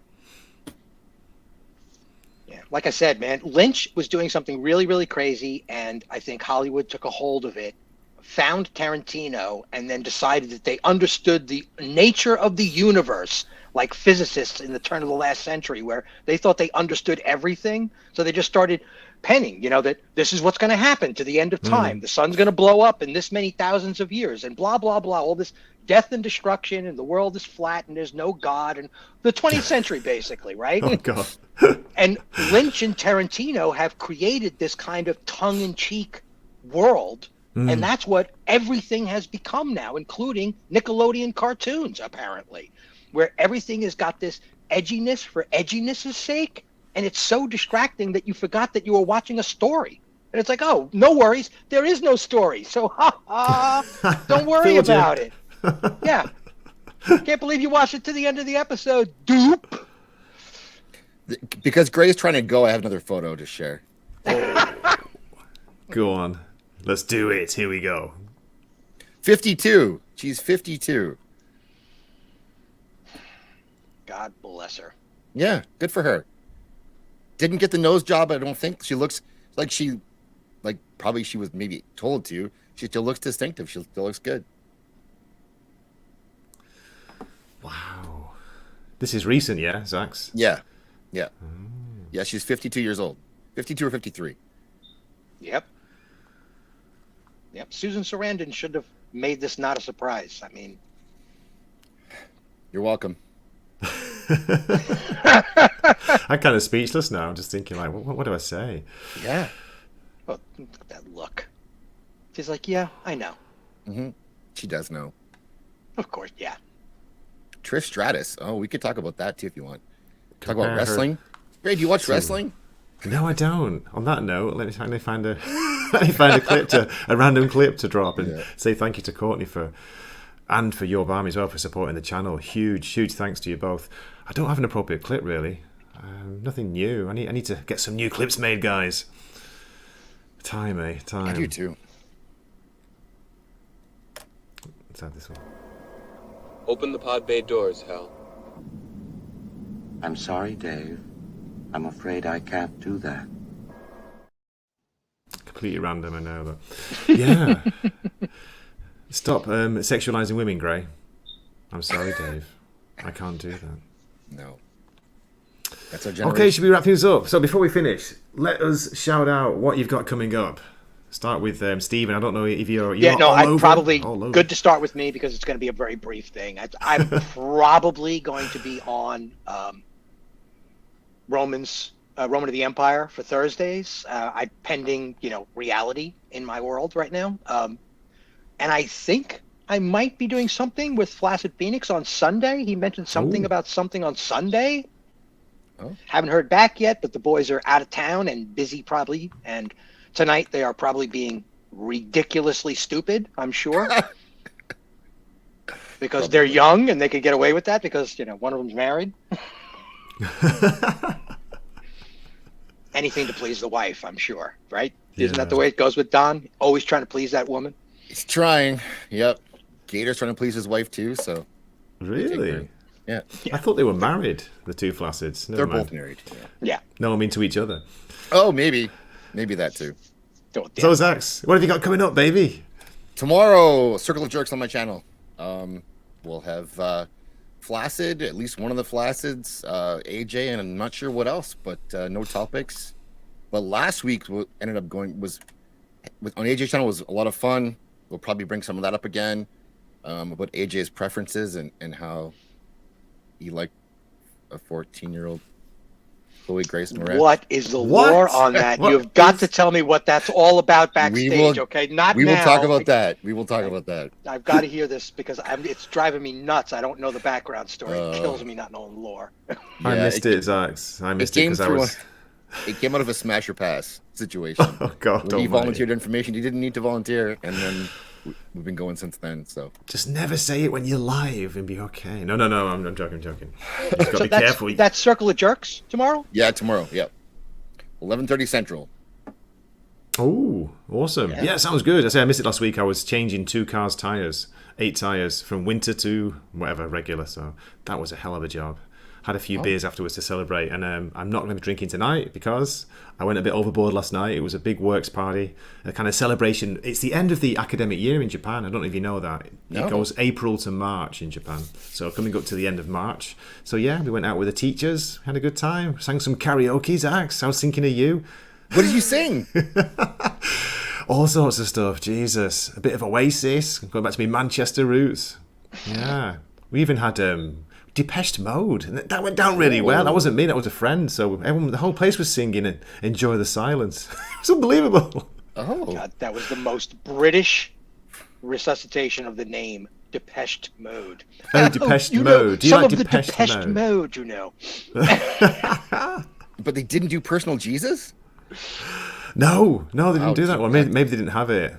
Yeah, it's limited. So, okay, ladies and gentlemen, thank you so much for watching. This has been great fun, guys. Please hang around in the studio after we finish. We'll have a quick chat. Chat's been fantastic as usual. Nas, you little fiend. He's a rascal. He is. Yeah. Nos, you son of a gun. He loves saying that, and I love it when you say it as well, mate. You're awesome, Nos. Thanks for your support. Thanks for your comments. All fantastic. Courtney, great to see you. Dempsey too. We had a new person. I think they said they found the channel via Robert Meyer Burnett, which I can't believe. That's awesome. Yeah. Where were we? Ashley, good to see you. Ashley, I think you've gone, but it was great seeing you here. You take care. And if I've missed anybody or messed anybody up, I'm sorry about that. Hope to see you in a future video. Okay, let's drop the closer. Where is it? Here we go.